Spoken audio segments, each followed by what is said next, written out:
Good morning. It's 8:25 and we're about to go from Santa Maria to San Francisco. So I just want to, get ready and get out of here. Let's go.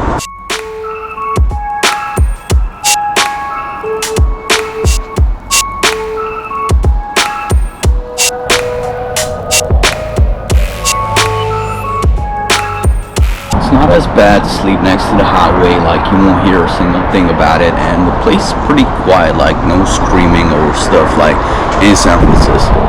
So just wanted to make sure to tell you that. Oh, and people were definitely smoking in the room because I smell like smoke, so I know I don't smoke. And it's a lucky day, there's a Starbucks inside. And a Twinkie, of course, the most important nutritious meal of the day. Good morning.